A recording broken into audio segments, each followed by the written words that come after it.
Good afternoon, everyone.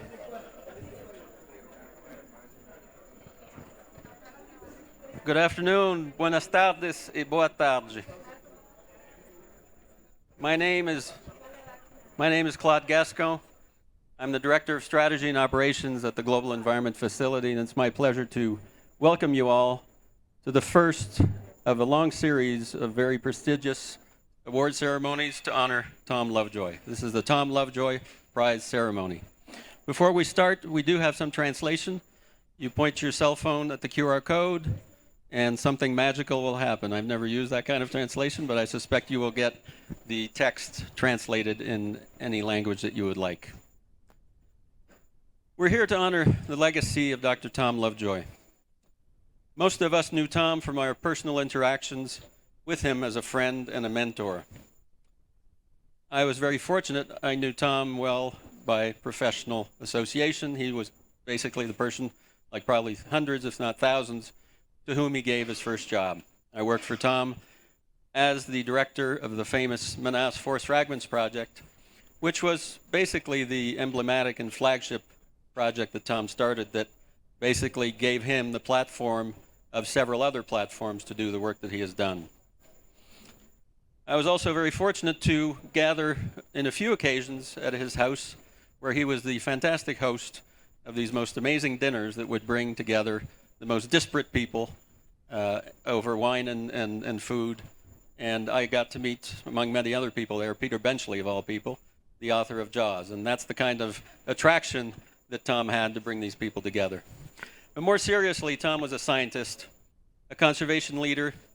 He was a policy broker, a defender of the Amazon, and the most savvy dealer of developing policy based on the most solid science to help shape the future of our planet.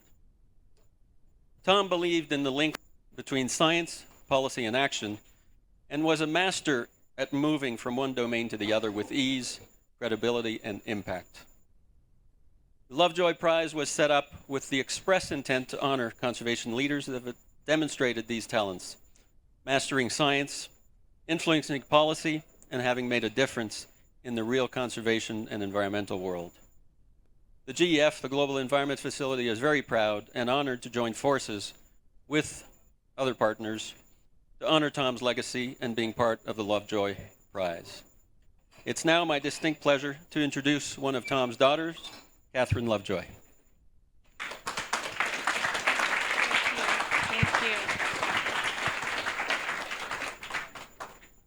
Thank you all so much for being here today. Oh, sorry.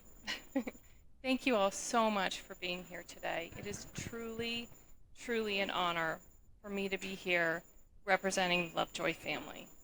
And I know my father would be incredibly humbled to know about this prize and that it was farther. Sorry, I'm not used to speaking. Closer. Thank you. Oh, okay, thank you. Sorry, I am not as the public speaker that my father was, so I'm. Thank you. He would be so humbled to know about this prize. He truly would. And so in true Tom Lovejoy fashion, a community of old and new friends sprang up to establish the Lovejoy Prize. I see many of your faces in the room here today, and to each of every one of you, thank you, truly thank you. My father was often referred to as the godfather of biodiversity, and is best known as a champion for nature and for the conservation of biodiversity throughout the world, especially for the Amazon.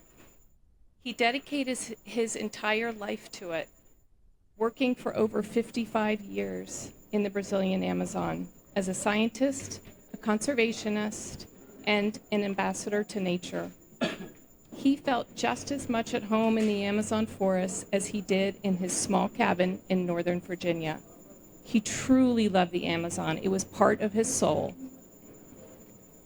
His accomplishments throughout his career are impressive and numerous. In the Amazon, He and his colleagues created the Biological Dynamics of Forest Fragments project in 1979. This project was established to study how forest fragmentation affects the Amazon's biodiversity, and is one of the world's largest and longest-running ecological experiments. Thankfully, the BDFF is still in existence today, working to document the biodiversity of the Amazon forest. It is certainly one of his greatest legacies. My father was also an incredible communicator of science. He brought policymakers, celebrities, scientists, educators, and influencers to the Amazon to experience the magic of the forest year after year firsthand.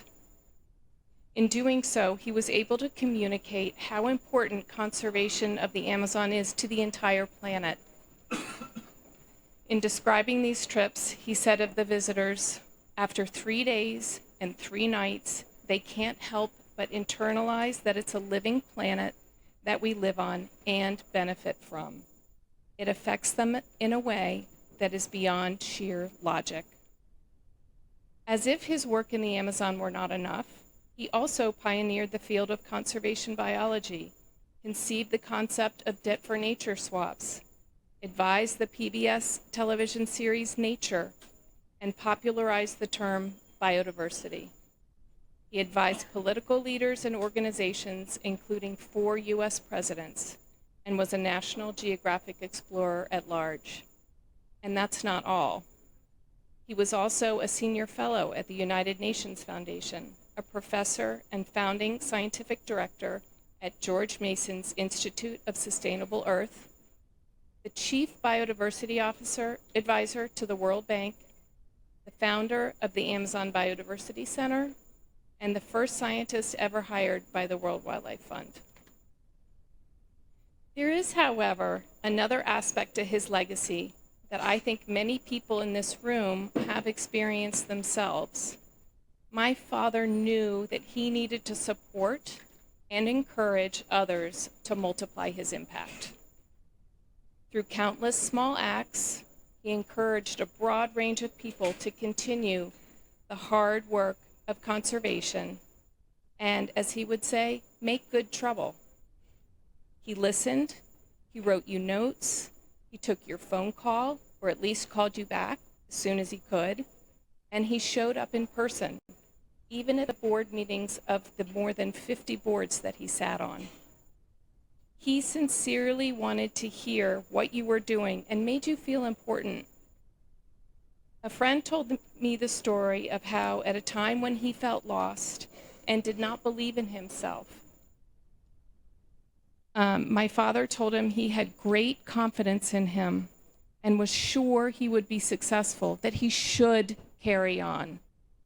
That was a turning point for my friend in his career, and he has gone on to become one of the world's most well-known experts in his field. My hope is that my father's work will continue to inspire others to do the hard work of conservation in the Amazon and throughout the world, and that the Lovejoy Prize will keep his legacy alive. Thank you very much. Congratulations to the awardees. And I now turn the microphone over to Carter Roberts.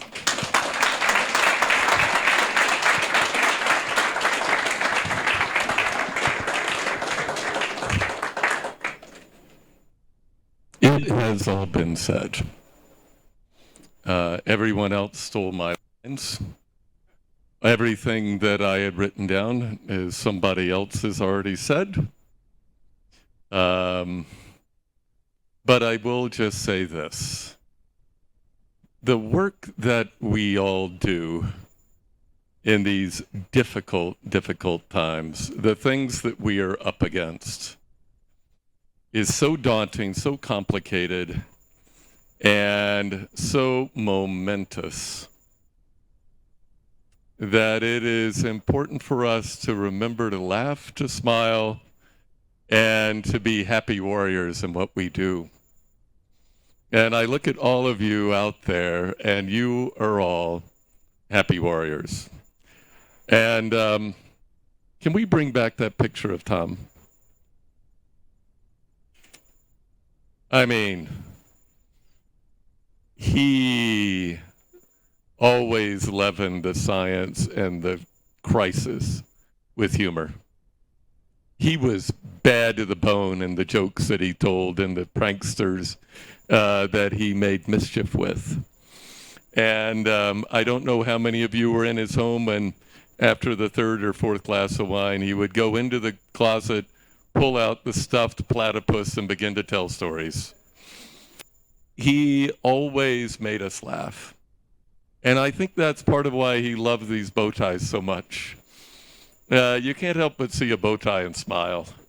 And it is also part of the inspiration. When Tom passed away, I have never seen anyone in the conservation community that every single NGO claimed as their own. Everybody claimed him as their inspiration, as their mascot, as their board member, as their favorite.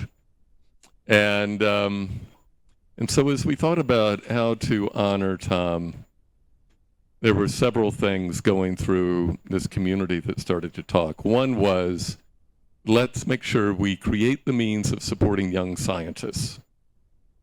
And there are several efforts underway to do exactly that. Let's make sure we continue the community that Tom built. The collegiality, the partnerships, it was his gift of bringing people together, either in Camp 41 to snore together in the hammocks or to laugh together over dinner. And then the last thing, to profile and give a platform to people who have made a great difference in the world of the Amazon, not just to highlight their work, but also to inspire others to do the same. And so a blue ribbon committee was created that included all the major international conservation groups. It also included an equal number of people, of notables from the region. People like Yolanda Cacabatze, people like Carlos Nobre, who is with us here tonight, people like Brigitte from Colombia. I don't know if Brigitte is here. But there are quite a number of local voices that match the global voices. And this community of this Blue Ribbon Committee is met regularly. And part of the agenda was to talk about how to nominate and attract and select prize winners. But the other part of it was to just talk about what's happening in this place that we all love. And it is that community that carries on. And I wanted to just ask those who were part of this Blue Ribbon Committee, who have labored to source names, to consider names, to talk about the people we most wanted to honor. It was a very principled set of discussions, but I just wanted them to stand up just right now to be recognized. This was hard work, but if you could all just stand up, turn around, face the crowd, so everyone knows who did this work.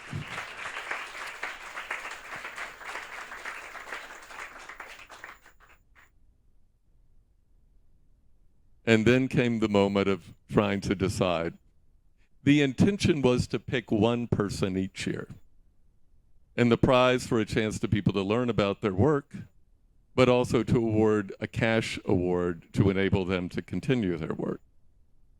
And we voted and voted and voted and voted and voted. And ties were followed by ties were followed by ties, which may be a comment on the fact that Tom loved bow ties. I know it's a bad joke, but at the end of the day, we decided to make the first year's award to two people, two very different people who have made an immense difference in the Amazon and who represent the kinds of voices and spirits that will keep this place intact. And so I'm going to ask two different members of the committee to each present, one after the other, to talk about each of the awardees. It's going to be followed by a video, followed by the awardee coming up and receiving the prize and saying a few words in whatever language they choose. And so with that, I'm going to ask Enrique Ortiz to come up and present the first awardee.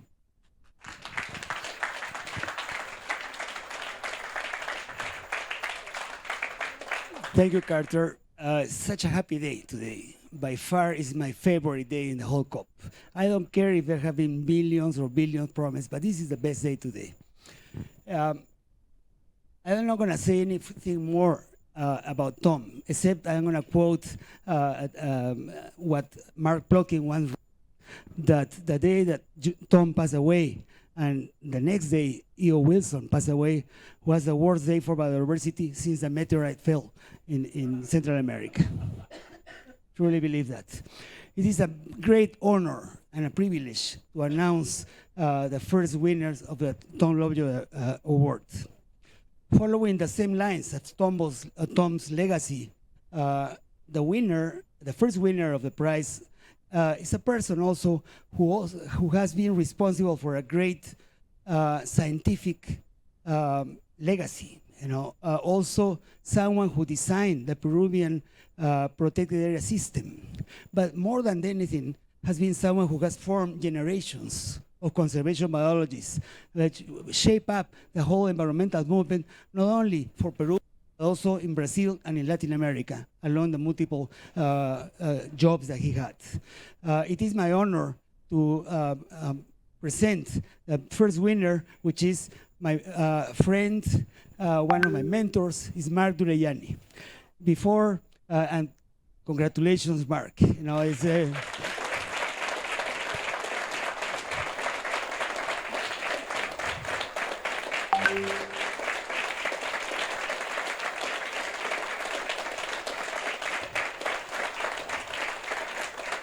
Before inviting Mark to say a few words, we're going to show a short video where it's going to show who Mark is and also how important is Mark's job and legacy in Latin American conservation.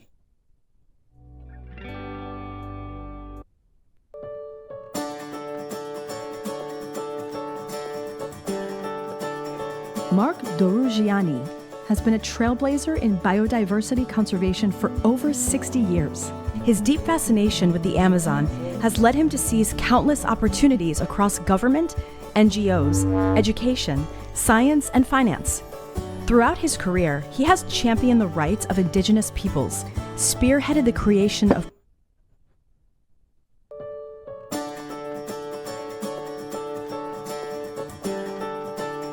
Mark Durejani has been a trailblazer in biodiversity conservation for over 60 years.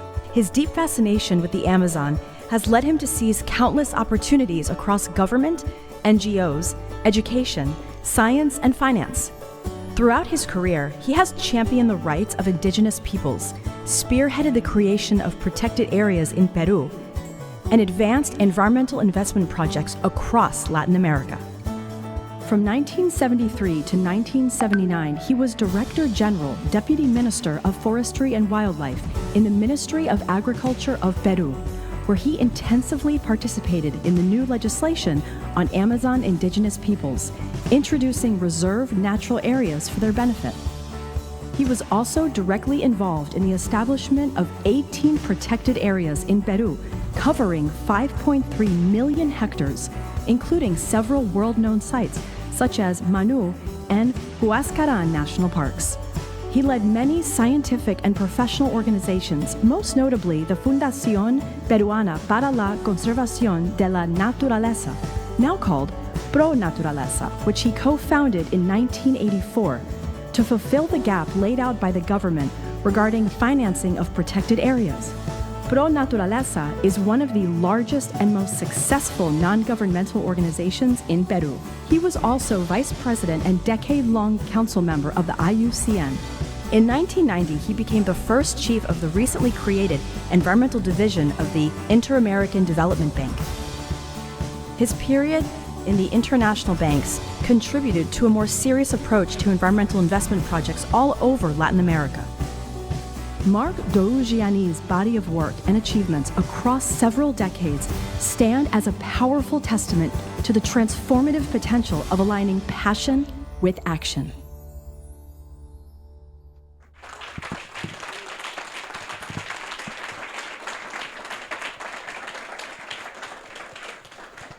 I would like to invite Mark here, where we'll hand the prize and then hear for a few words.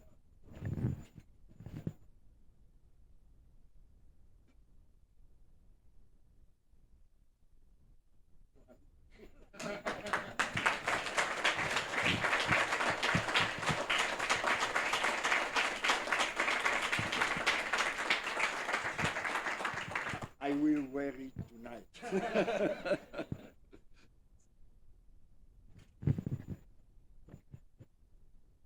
Es inútil decir que estoy extremadamente emocionado. Debo comenzar por agradecer a las personas que pensaron que yo merecía recibir un premio creado en honor de Tom Lovejoy. Confieso que saberlo me sorprendió mucho. Primero porque pienso en muchos y muchas que podrían recibir este premio. Segundo, porque yo suelo ofender, porque no disimulo lo que pienso en general. Entonces, eso no es un galardón para un premio. Pero, en fin. Segundo, el modo de ser de Tom era siempre gentil y diplomático. Era muy diferente del mío, un tanto brusco. En cambio, teníamos dos amores comunes: amor por la Amazonía y amor por María Teresa José Padua. Disculpe. Mi esposa, la brasileña ganadora del segundo premio Getty y de la medalla John C. Phillips de la UICN. Sí, Tom y ella se admiraban mutuamente. Así fuimos amigos por décadas, desde fines de los años 70, cuando conocí a Tom y a Russell Mittermeier, divididos por un pequeño escritorio en DuPont Circle, en Washington. Y desde ahí nos hemos acompañado mutuamente. No es posible recibir este premio sin hablar algo de la Amazonía. Este año ha brindado la prueba de que todo lo que Tom y modestamente yo predijimos 3-4 décadas atrás. Y eso se ha convertido en una triste realidad. Y es triste tener que constatar que nuestras predicciones fueron largamente sobrepasadas por la realidad. Bien, pero Tom, como yo, era un pesimista optimista, o quizás un optimista pesimista.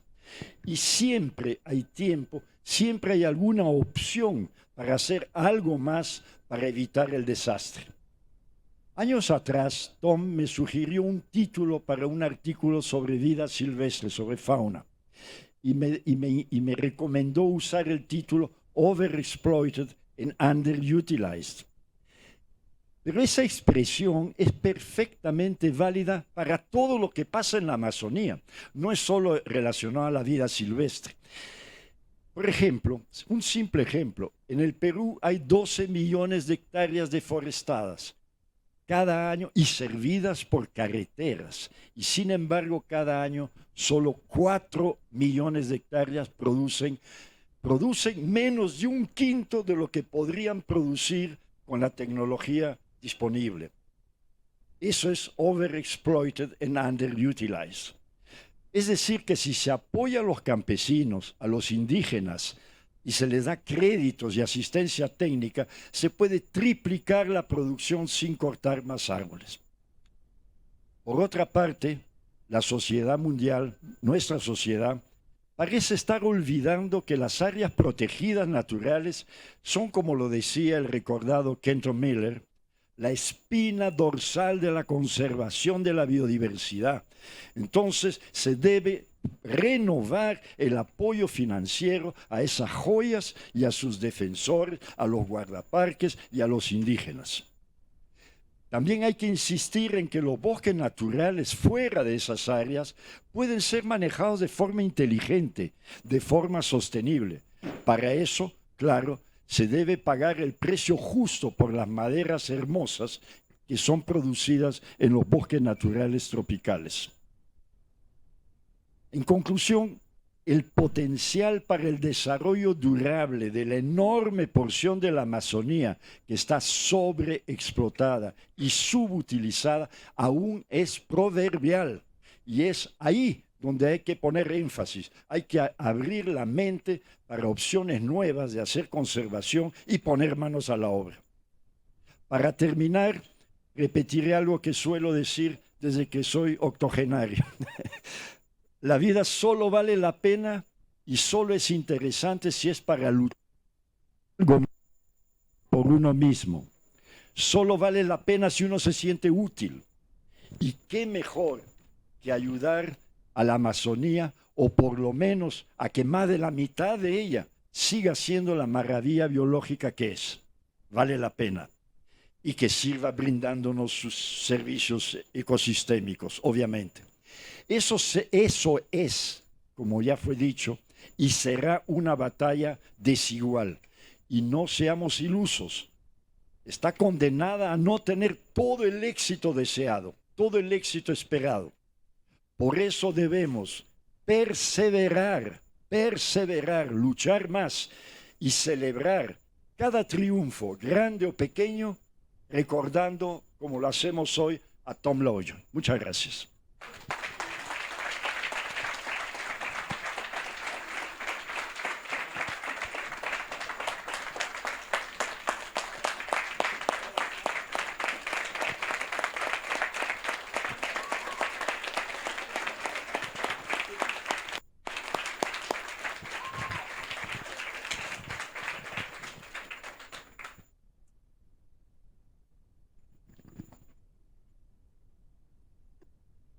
Hello. Hi. For those of you who don't know me, I'm Patricia Zurita. I'm the Chief Strategy Officer of Conservation International. And it's truly serendipitous that I'm here because while CI is represented in the Blue Ribbon panel, I'm not the member of CI who represents it. Daniela Reich is our representative. But I couldn't be happier to be here honoring Tom. I met Tom for the first time when I was my first time working with CI, and we were talking about the development of oil and gas in the Amazon in Peru and in my home country of Ecuador. Many, many years later, when I became the chief executive of BirdLife International, I invited Tom to be part of my advisory council. And throughout the years, as an extraordinary birder and a lover of birds who said that once you protect the birds, you would be protecting all the rest of the environment, he was very graciously giving me not only time, but extraordinary advice. And when he stopped by Cambridge, we would have a couple of bottles of wine from very often and would have extraordinary conversations. I felt incredibly honored as a young conservationist, although I cannot say that I'm young anymore, probably, to have the advice and really the kind leadership and mentorship that Tom gave. He was not only an extraordinary human being, but he was a mentor. He loved mentoring people. And the second awardee of this amazing prize is a woman who has been mentoring people in the Amazon. Like Tom, this is a person who loves the forest, really fell in love with protecting the Amazon, looking for a model that could go beyond extractivism and really value the incredible cultural value that the Amazon provides through their indigenous people. I met this extraordinary woman when I was in college. We went to the same university in Quito. And while I haven't been able to see her that much, I have been following her on social media all these years. She's been named one of the most influential top 100 Latinos working for climate change. She is the president of the Pachamama Foundation. But above all, she is an extraordinary woman who has been building up leadership in the Amazon with indigenous people in the heart of the Pastaza Basin, looking for new models for making indigenous people thrive with the forest, and for us who have been exploiting and overexploiting, as Mark and Tom said, this amazing resource for us to learn from them. She's been an ambassador of indigenous knowledge. She's been a voice of indigenous people. She's been a defender of the forest and of the sacred basins that she's been championing. I cannot believe the honor that I have of presenting this award to my dear friend, Belén Páez.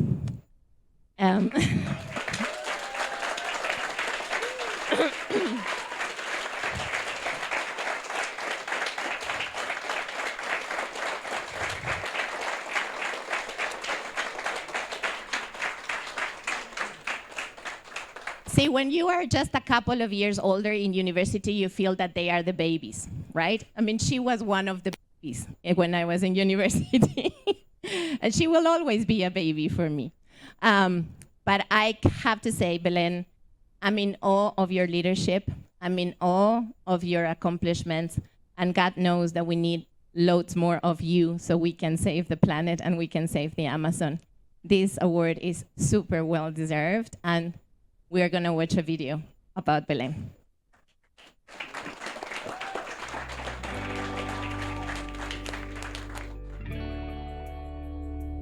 In response to the urgent challenges of biodiversity loss, expanding extractive industries, and escalating threats from fires, droughts, and floods, Belén Páez, an Ecuadorian ecologist, has dedicated her conservation efforts to craft holistic, ecological, economic, social, and political solutions to safeguard life on Earth.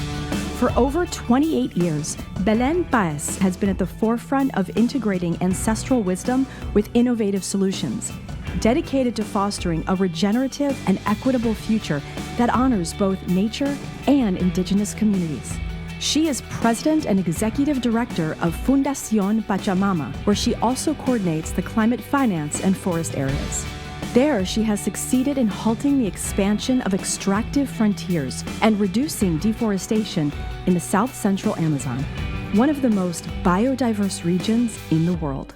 A specialist in climate change, the Amazon, and indigenous peoples' rights, she is also General Secretary of the Amazon Sacred Headwaters Initiative, which aims to protect 35 million hectares in collaboration with Amazonian indigenous federations. She is also an active member of the Science Panel for the Amazon and is a member of the boards of directors of Protection International and the Sustainable Environmental Investment Fund of Ecuador.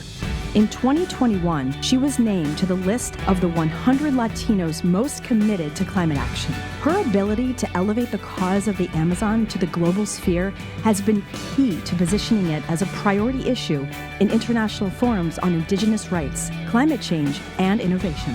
These are just a few of her accomplishments that shine a light on the local to global impact she has made on the Amazon and the people who depend on it.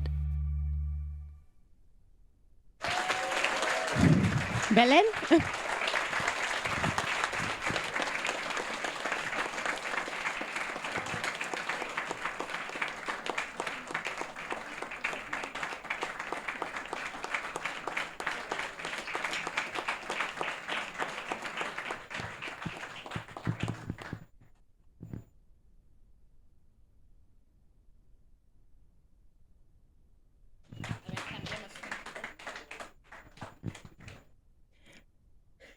Gracias, gracias, gracias.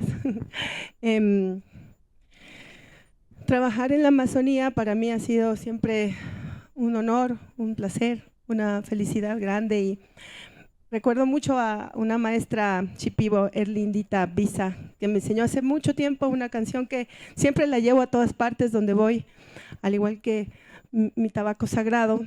Y estos son mis instrumentos que yo uso siempre para venir a las COPs, para ir a varios eventos, y esta canción habla sobre el picaflor, y voy a cantarla un poquito porque eso me ayuda a tener fuerza siempre.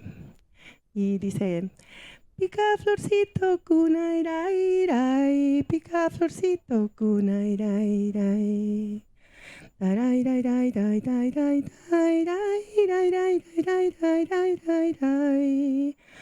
Agarradito de tu mano, agarradito de tu mano. Siempre llegando al corazón. Entonces, con esta canción tan bonita,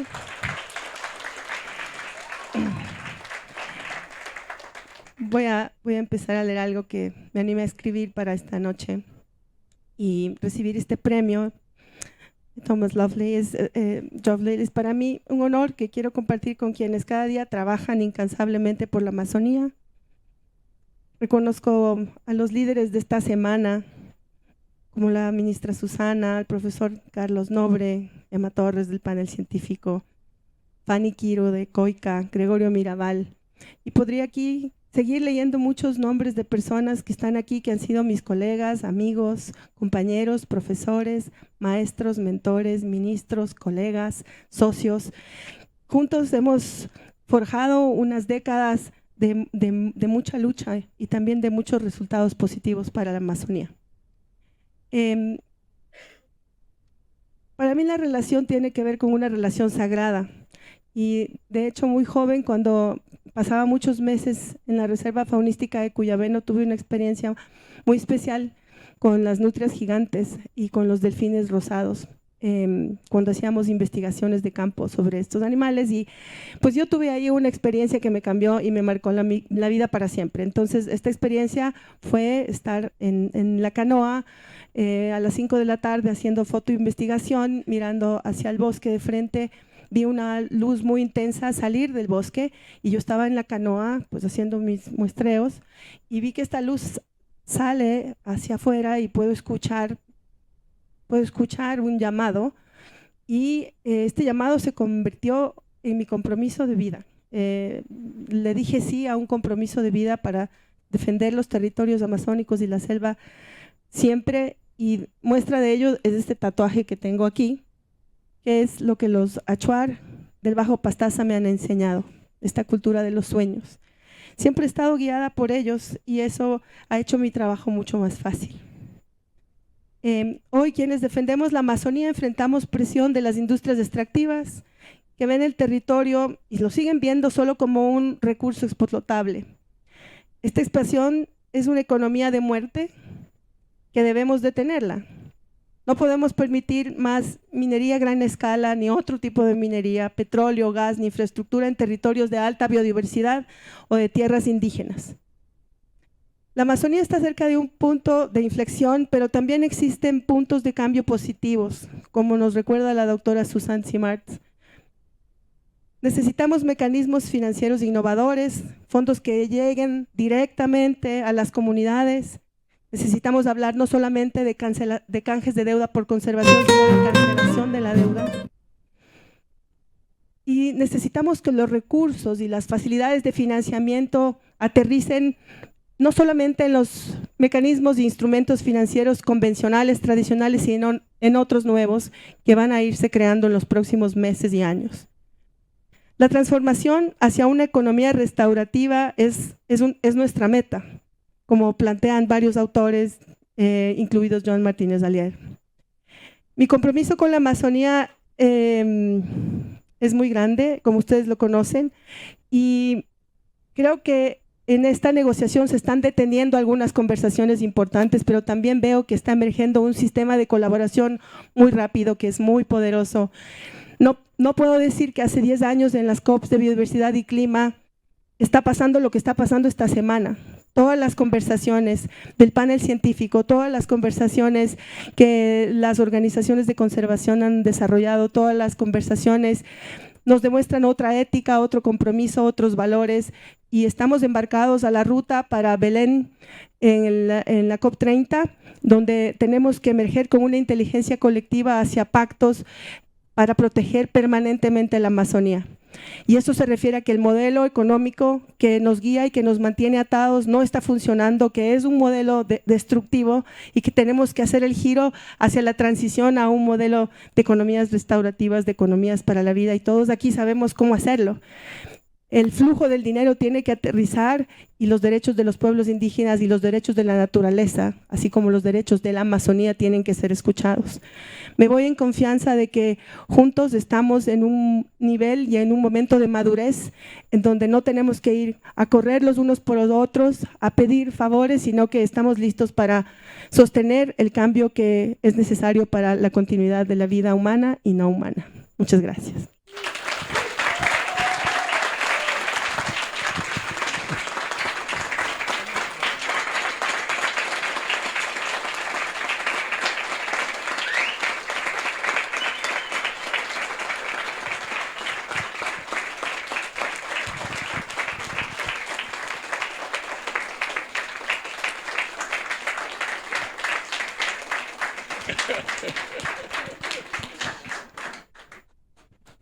All right, I'm going to ask the Blue Ribbon Committee to come up on stage.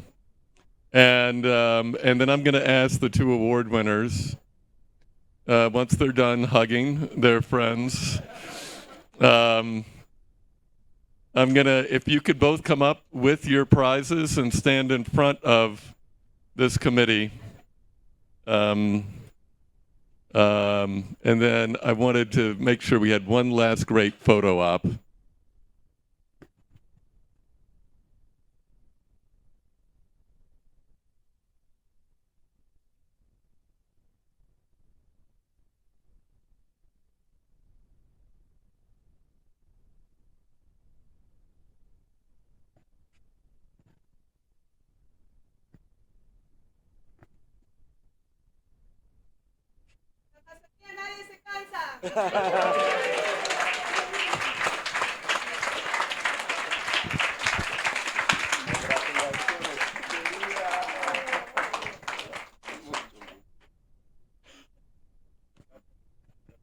Bueno, me viene a mí el enorme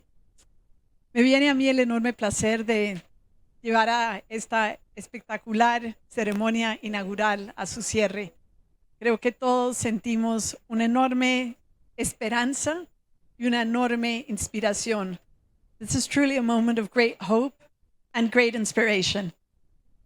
I think the Lovejoy Prize celebrates joy, it celebrates boldness, it celebrates perseverance, it celebrates a lifelong commitment.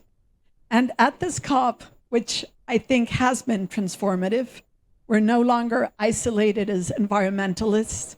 Our message, the message, I think is really percolating. There's a different sense and a different dynamic, but the urgency has never been greater. And so this prize honors those who have persevered in the past, now, and in a way it honors every single person in the room, because you are all also great heroes and great defenders. The prize, just as Tom shone a light, and his life was really a light that inspired and guided us, so this prize aims to be that, a light that will shine on the guardians, on the warriors, los guerreros y las guerreras, los héroes y las heroínas que el Amazonas necesita. Entonces, este es un premio con visión a futuro que honra el legado de Tom y que sabe que va a llevar adelante ese legado para que podamos lograr el propósito de proteger y salvar la Amazonía. Que vivan todos, que vivan ustedes.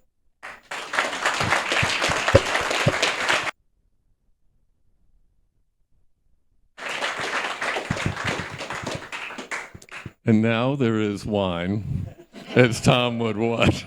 right outside. Thank you all for coming, and thanks for being a part of this celebration.